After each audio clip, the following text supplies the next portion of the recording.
Geyser great pyramid কি প্রাচীনকালের একটি শক্তি কেন্দ্র ছিল যা তার সময়ের থেকে হাজার বছর এগিয়ে, নাকি এটা সবই কাকতালীয় ঘটনা? পিরামিড আসলে কেন তৈরি হয়েছিল, আজ আমরা তার বৈজ্ঞানিক প্রমাণের মাধ্যমে জানার চেষ্টা করব। এটি একটি আসল মিশরীয় সমাধি কেমন হওয়া উচিত তার উদাহরণ, এবং এটি পৃথিবীর সবথেকে বড় সমাধি, গ্রেট পিরামিড অফ গিজা। তবে এগুলো যতই গভীরভাবে দেখবেন ততই বুঝবেন যে এই পিরামিড মৃতদেহের দাফনের জন্য তৈরি করা হয়নি, কারণ এটি তৈরিতে ব্যবহৃত উপকরণগুলো ঠিক সেগুলোই যা আজকে ইলেকট্রিসিটি তৈরি করতে ব্যবহৃত হয়। আজ ইনফোপালস বাংলা আপনাকে নিয়ে যাবে মিশরের সবথেকে রোমাঞ্চকর এক রহস্য উদ্ঘাটনের ভ্রমণে। গিজা একসময় উজ্জ্বল সাদা কেসিং পাথরের আস্তরণে ঢাকা ছিল, যা কার্যত বায়ুরোধী ছিল। মূলত বিশেষভাবে প্রাচীন মিশরের পিরামিডে কেসিং পাথরগুলো ব্যবহৃত হতো, বিশেষ করে গিজার মহান পিরামিডে যা ব্যবহৃত হয়েছিল। এই আবরণ পাথরগুলি মসৃণ, চকচকে এবং প্রায় লাইমস্টোন বা অন্য হালকা রঙের পাথর দিয়ে তৈরি হয়েছিল, যা সূর্যের আলোতে পিরামিডকে উজ্জ্বল ঝকঝকে সাদা রঙের দৃশ্য প্রদান করত। এগুলো তৈরিতে ব্যবহৃত হয়েছিল পলিশ করা চুনাপাথর, যার বেশিরভাগই তুলা থেকে আনা হয়েছিল, যেটি ছিল প্রাচীন মিশরে চুনাপাথরের প্রধান খনি। তবে অনেক অংশ এমনও রয়েছে যা 500 মাইল দূর থেকে বিশেষভাবে আনা হয়েছিল। তবে কি তারা শুধুই পিরামিডকে সুন্দর, সাদা এবং আকর্ষণীয় দেখাতে এতটা কষ্ট করে দূর থেকে পাথর টেনে এনেছিল? সত্যিই শুধুমাত্র সৌন্দর্যের জন্য এত কিছু করা? এমন প্রশ্ন কিন্তু থেকেই যায়। এই বিশেষ চুনাপাথরে সাধারণ চুনাপাথরের তুলনায় কম ম্যাগনেসিয়াম রয়েছে, যা এটিকে বিদ্যুৎ নিরোধক এবং সূর্যালোক প্রতিফলনের জন্য আদর্শ করে তোলে। পিরামিডের ভিতর ঠান্ডা রাখার জন্য এর আভ্যন্তরীণ চেম্বারগুলো তৈরি করা হয়েছিল রোজ গ্রানাইট দিয়ে, যা 85% কোয়ার্টজ সমৃদ্ধ। এই কোয়ার্টজ পাইজো ইলেকট্রিক, অর্থাৎ এটি চাপ বা নাড়াচাড়ার ফলে একটি ছোট বৈদ্যুতিক চার্জ তৈরি করে। আজকের দিনে এই ধরনের কোয়ার্টজ ব্যবহার করা হয় ঘড়ির ব্যাটারি বা বারবিকিউ লাইটারের মতো ছোট ইলেকট্রনিক জিনিস চালাতে।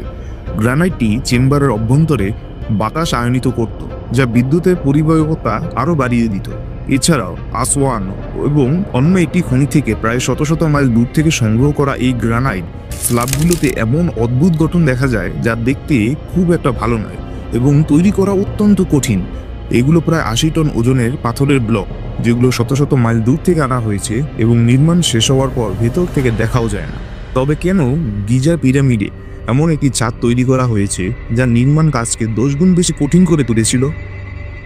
ঐতিহাসিকরা বলবেন এগুলো ছিল রিলিভিং চেম্বার্স, যা পিরামিডের চূড়ায় একত্রিত হওয়া বিশাল ওজনের কারণে পিরামিডকে ধসে পড়ার হাত থেকে রক্ষা করার জন্য তৈরি করা হয়েছিল। যদিও নিচের চেম্বারগুলোতে এর তেমন একটা প্রভাব পরিলক্ষিত হয়নি। তবে এখানে আশ্চর্যজনক ও মজার বিষয় হচ্ছে যে যদি কোনোভাবেই চেম্বারগুলোতে চাপ প্রয়োগ করা যেত, তাহলে কোয়ার্টজ থেকে বৈদ্যুতিক চার্জ পাওয়া যেত, এবং পিরামিডের বিশাল আয়তনের কারণে এই চার্জ এর একত্রিত পরিমাণও হতো অনেক বেশি। কিন্তু বিদ্যুৎ কেবল চার্জ জমা করলেই ব্যবহারের উপযোগী হয় না। যদি এই বিশাল পরিমাণ চার্জ শক্তি হিসেবে ব্যবহার করা হতো, তাহলে এটিকে এমন কিছু দিয়ে প্রবাহিত করাতে হবে যার মাধ্যমে এটিকে ব্যবহার করা যাবে। বিদ্যুৎ প্রবাহে তামা প্রায় তার হিসেবে ব্যবহৃত হয়, এবং কাকতালীয় ঘটনা হচ্ছে যে ঠিক কয়েক বছর আগেই পিরামিডের সরু শ্যাফটে একটি রিমোট ক্যামেরা পাঠানো হয়েছিল গবেষণার উদ্দেশ্যে। অনুমান করুন, পাথরের ভিতরে দুটি তামার হ্যান্ডেল। গিজায় এটি একমাত্র ধাতু যা নিশ্চিতভাবে পাওয়া গেছে। এছাড়াও এটি সেট নির্দেশনা পাওয়া গেছে যা দেখতে তারের ডায়াগ্রামের মতো। যদিও আধুনিক মিশরীয় গবেষকরা বলেন এই হ্যান্ডেলগুলো দড়ি দিয়ে শ্যাফট থেকে জার্ক টেনে তুলতে ব্যবহার করা হতো।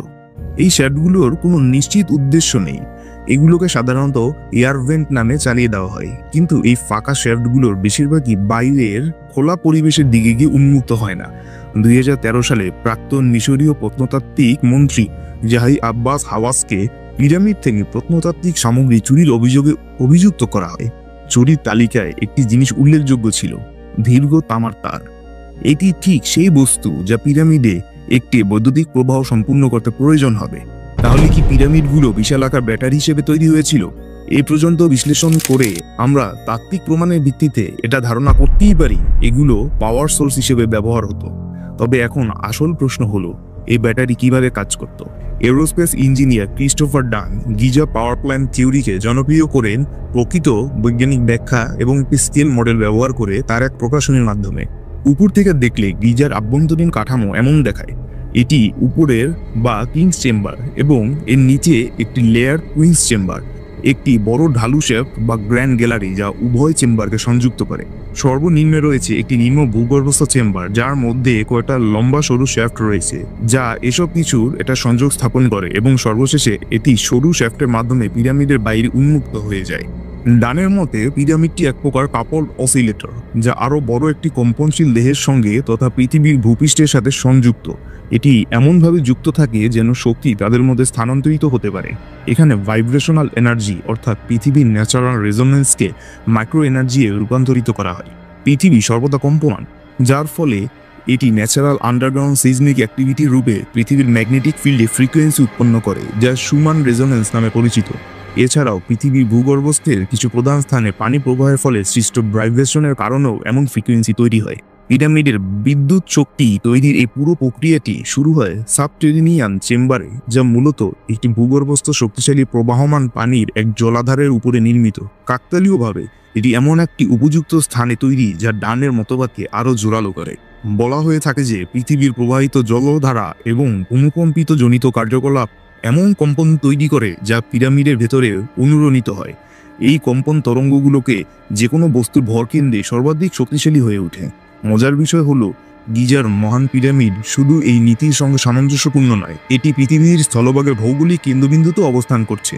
এটি কি নিছক কাকতালীয় ঘটনা, নাকি এর পিছনে রয়েছে আরো গভীর কোন উদ্দেশ্য? জিঙ্ক এবং হাইড্রোক্লোরিক অ্যাসিডের চিহ্ন পাওয়া গেছে কুইন্স চেম্বারের দিকে যাওয়ার শ্যাফটগুলোতে।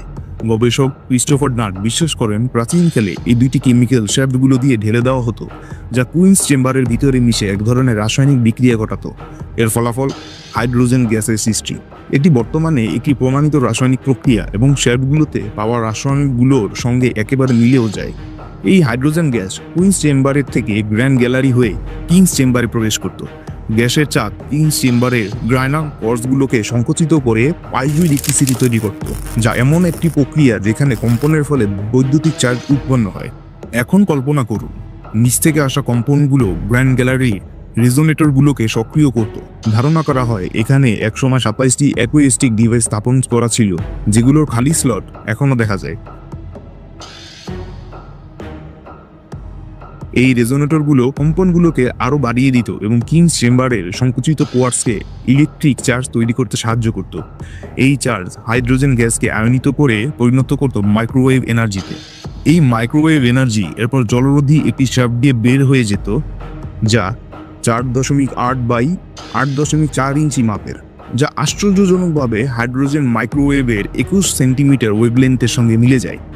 এই শেফটি বর্তমান যুগের মডার্ন ওয়েভ গাইড ডিভাইসের সাথে মিলে যায়, যা এমন একটি ডিভাইস যেটা এনার্জি ওয়েভগুলিকে একটি নির্দিষ্ট দিকে চালিত করতে সাহায্য করে। কিন্তু বিষয়টা আরও বিস্ময়কর যে এই শেফট গ্রানাইটের মতো কঠিন পাথরে কাটা হয়েছিল, যা স্টিলের থেকেও শক্ত। প্রাচীন প্রযুক্তিতে এটা প্রায় অসম্ভব এবং এটা নিশ্চিতভাবে মজার জন্য করা হয়নি। আরও অবাক করার মতো বিষয় হলো এই মাইক্রোওয়েভগুলো কিংস চেম্বারের ভিতর রেজোনেট করত। এই চেম্বারের উপরের স্তরে সাধারণ পাথরগুলো বিশেষভাবে এমন ফ্রিকোয়েন্সির জন্য টিউন করা হয়েছিল যা মাইক্রোওয়েভ এনার্জিকে আরো কার্যকর করে তুলত। এগুলো সেই পাথর যা ইতিহাসবিদদের মতে সারকোফাগাস তথা রাজার সমাধির উপর বানানো হয়েছিল যেন বিশাল পিরামিডের ওজনের ভার সমানভাবে ভাগ করে নিচে ওই ওজনের চাপ কমানো যায়। এছাড়াও কিংস চেম্বারের সারকোফাগাস সম্পর্কে ধারণা করা হয় যে এটি বাগদাদ ব্যাটারির মতো উচ্চ ভোল্টেজের উৎস হিসেবে কাজ করত, যা হাইড্রোজেনকে আরও বেশি আয়নিত করে চেম্বারটিকে সুপার কন্ডাক্টিভ করে তুলত। এবার আসি পিরামিডের মাথায় সেই স্বর্ণের মুকুট প্রসঙ্গে, যা একসময় পিরামিডের শীর্ষে ছিল বলে মনে করা হয়। গোল্ড হলো অসাধারণ একটি কন্ডাক্টর, যা এক্ষেত্রে ইলেকট্রিসিটিকে আকর্ষণ করে এই শক্তি অ্যাটমসফিয়ারে পাঠানোর জন্য আদর্শ হতে পারত। দর্শকরা, এত কিছু শোনার পর এটা কি আপনাদের কাছে একেবারে শুধুই সায়েন্স ফিকশন মনে হচ্ছে? তাহলে শুনুন, 2018 সালের এক গবেষণা প্রমাণ করেছে গ্রেট পিরামিড অফ গিজা তার চেম্বারগুলোতে এবং নিচের মাটিতে ইলেকট্রোম্যাগনেটিক এনার্জি ফোকাস করতে পারে। এটি একেবারে প্রমাণিত বৈজ্ঞানিক সত্য। এছাড়াও অনেক আর্কিওলজিস্টই এ পর্যন্ত পিরামিডের ভিতরে এবং এর উপরে অদ্ভুত ইলেকট্রোম্যাগনেটিক রিডিং রিপোর্ট করেছেন। এখন সবকিছু বিবেচনা করলে দেখা যায় যে পিরামিডের বাইরের অংশে ইনসুলেটিং ম্যাটেরিয়াল, ভিতরে কন্ডাক্টর এবং চেম্বারগুলোতে বৈদ্যুতিক শক্তি উৎপন্নকারী উপাদান বিদ্যমান। তবে এখন সবথেকে গুরুত্বপূর্ণ প্রশ্ন হলো, পিরামিড যদি বৈদ্যুতিক শক্তি উৎপন্নই করত, তাহলে সেই শক্তি কিভাবে বিতরণ করা হতো? জনপ্রিয় বিজ্ঞানী নিকোলা টেসলা হয়তো এর উত্তর জানতেন। তবে দুঃখজনকভাবে হয়তো তাকে এই গোপন তথ্য প্রকাশ করা থেকে থামিয়ে দেওয়া হয়েছিল। এটা নিয়ে সম্পূর্ণ একটা নতুন ভিডিও বানানো যাবে। যদি আপনারা তা দেখতে চান তো অবশ্যই জানাবেন আমাকে কমেন্ট বক্সে।